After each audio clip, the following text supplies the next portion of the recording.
heading towards the last lap of the mega political battle brewing in Uttar Pradesh. Today was phase 6 of the polls, and we just have one phase left, which will be on the 7th of March. This is really the big political fight. Now, 676 candidates have fought for 57 seats in phase 6 of the Uttar Pradesh Assembly polls. This includes 7 key constituencies: Gorakhpur, Balia, Kushinagar, Basti, Sant Kabir. These are the 7 districts which are there in this battle. Why it's also important is because it is where Yogi Adityanath, the incumbent chief minister, will cut his teeth in state assembly elections for the first time. Of course, he's been a member of parliament several times over, but he's fighting from the Gorakhpur seat. And we have to see if this is a battle where they really make a dent. Now, this is a big one for the BJP, because in 2017, when the last elections were there, the BJP had won 46 of the 57 seats in this place. So will they continue that streak? The heavyweights, CM Yogi from the BJP, of course, Ajay, Lallu from the Congress, and Swami, Prasad, Maurya from the Samajwadi party. Remember, he was a state minister in Yogi's cabinet and then he jumped over. So, which is why this is a highly pitched battle. But it's also an opportunity for us to talk about what really is going on and what the key issues are in the UP election by the time we've finished the 6th phase. Amitabh Tiwari and Sanjay Kumar joining us on the show for that chat today. Welcome to both of you, and great to have you on the India Development Debate. Mr. Kumar, let me begin by just getting your assessment of where we stand. Of course, you know, we're not doing any kind of a voter count or exit poll or opinion poll right now, but what are the issues as we're coming closer to the end phase, to the last lap really of this battle? I think it is an issue-less election in a sense. If we look at how Samajwadi Party started its campaign, I think Samajwadi Party started its campaign on the issue of unemployment and price rise. But very quickly, they realized that this is not the issue which is going to get them vote, which is not going to ensure victory for them in this election. So they have moved away from raising the issue of unemployment and price rise, and they are largely banking heavily on the social coalition which they have been able to build because of its coalition with smaller regional parties.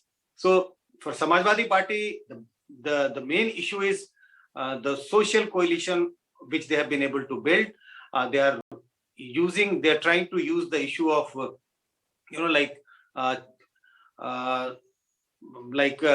OBC has received a bad deal during the BJP's government. So they're just trying to play up this issue that the OBCs have not got the deal which they should have got in the BJP's rule. So they're charging the BJP that BJP has taken the votes of the OBC, but the justice has not done with regard to the welfare of the OBC. So that is their plank, and I'm just calling it. They're trying to they're trying to use heavily this whole issue of Mandal 2.0. So that is their plank.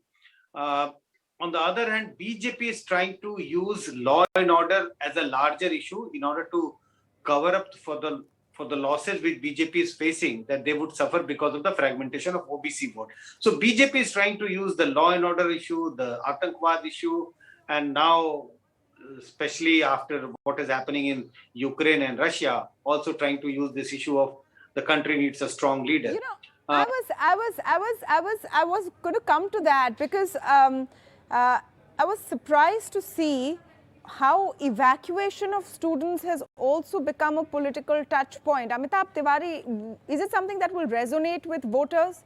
It's been mentioned in a couple of rallies. Then you have, opposition parties in Uttar Pradesh saying that it's a PR stunt to send ministers there, etc. The BJP talking about how the top layer of their government is, taking part in this evacuation process. Does it resonate with the voters of Uttar Pradesh? Not necessarily, not a lot. It may resonate with a section of the urban voters. Not much urban voting is left anyways, except for Varanasi. So people, urban middle class people, might see this as an issue or as a point which the BJP has done, or rather is managing fairly well, but not on the very rural and semi-urban areas. I don't think this will work. This is purely optics and purely optics in my opinion. So what is the kind of mood that you're sensing when you're talking to people on the ground at this phase, Amitabh? See, there are issues on the ground, and unemployment, price rise are the issues which are resonating with the people. However, issues only do not win elections. So there is, a myriad of issues and factors, plus this complex interplay of caste along with the socio-economic class. So this Labharti factor, wherein a lot of voters have benefited from both central as well as government schemes. This complex interplay of caste as well as class makes it very difficult for opinion pollsters and researchers to analyze the voting behavior and say which way the wind is blowing. You might recall, and the viewers might also recall, that in 2017, everybody was saying that it is a fairly close election, and it was a wave election actually. So nobody was able to gauge the wave in that sense. So the meta narratives working for the BJP are improved law and order situation, free ration distribution, and the MY factor, which is the Modi and Yogi factor. What is not working for them is the huge anti-incumbency against the sitting MLAs. Remember, this is a state election. People will necessarily also consider the local candidate into play. Almost 1/3 voters could vote on the basis of the local candidates, and BJP has not been able to replace a lot of MLAs because of the fear factor and because of the exodus of a few ministers just before the ticket distribution. So the MLAs could bear the brunt, and in that situation, since it has already peaked at 300 plus number last time, there could be pressure on the numbers which the BJP received in 2017. There is also some dent in the non-Yadav OBC vote bank which it was able to build last time, because it's a fairly new vote block. It's not a new it's not a vote block at all, because there are 76 subcasts in that vote block. So it is many vote blocks into one, and there are the needs, the aspirations, the leaders, the demands, the issues of this set of voters is fairly different. And because of the strategic alliances which Sanjay ji mentioned, which Samajwadi Party has formed with one of the Apna Dal factions, and the OP Rajvar SDSP, which was earlier with NDA, it seems to be making a bit of dent into the NY OBC vote bank. And since this is the largest vote block per se, more than 30% of the population, and sort of kingmakers in this election also, it depends to what extent Samajwadi Party is able to make a direct dent in the vote bank of BJP, because it cannot win this election without pulling the BJP down. And to negate this, BJP does have some opening with the Jatavs and the non-Jatav Dalits. Right. So sure. What I think people want to know is, at this point, is this election closer than was earlier expected? Sanjay Kumar, you earlier said it's an issueless election. Is it also a waveless election, or are we going to see strong support one way? No, I think it is a waveless election. If you look at the turnout figures, the turnout are not very high. The turnout are very moderate. And if you start comparing the turnout figures from phase 1 to phase 6, the turnout figures has gone down drastically. So if there was a wave in favor of a party, against the ruling party, or in favor of the ruling party, we would have seen a higher turnout. So that's one clear indicator that this is not a wave election. This is a waveless election. And I see this as a tight election, because there is no strong anti-incumbency. Neither we see a strong pro-incumbency. Yes, Samajwadi Party is hoping that they will be able to pull victory and they will be able to defeat BJP, but only because on the basis of the social coalition which they have been able to stitch in.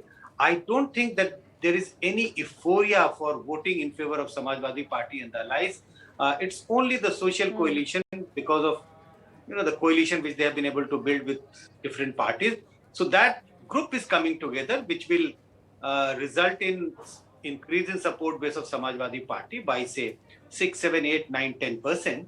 But the question is that going to be enough for Samajwadi Party to defeat BJP? Samajwadi Party and the allies will be able to add 8 to 10% vote. But are they in a position to pull these votes away from BJP, or they are pulling the votes from Congress or from BSP and from other parties? If they are not able to pull the votes from BJP, then they will find it difficult to defeat BJP. But I would say yes, it is a close election. It is a tightly contested election. Amitabh, is it as tightly contested as is being predicted, and is it essentially at this point a two-way fight with Samajwadi Party and with BJP? See, it depends upon what do you call a tight election. So if the verdict is 250, 250 is still 20% more than the halfway mark. So I wouldn't call it a tight election. Yes, people would say that fairly, I mean, BJP has fallen from 325 to 250. That's another matter per se. So anything between 200 to 225, we will have to call it tight. But if it is above 225 and veering towards 250, and which we will know only on the 10th because it is very difficult to see what will actually happen, then I would say it was not a fairly tight election. In terms of BSP, what is happening is that BSP may not be a contender for number 1 and number 2 slot, but it is a factor because you cannot ignore a party which has 22% vote share in the past. And even if it falls to 15-16%, which was being projected as per opinion polls, Congress plus BSP is still more than 20%. So I would not call an election a bipolar election if the number 1 and number 2 parties do not get more than 80% vote share, which I see is unlikely in this case. So while Behenji is not likely to win, but her party is likely to garner votes, significant votes, I would say 15-16% is not less, in each of the seats, and would damage different parties in different regions depending upon the strength of the local candidates. But on an overall level, split of opposition votes is a strategy or is beneficial for the incumbent. Split of opposition votes can never be a strategy for the opposition. Otherwise, we would not be talking about a united umbrella alliance against Modi in 2024. Yeah. There is a so anyway, this is truly a contest which everyone wants to see the outcome of, to see how it sets the tone for 2024. We will know on 10th of March. We're closing in on the last lap. Thank you so much, Amitabh and Sanjay Kumar, for joining us and giving us some perspective of which way the wind may be blowing. Thank you.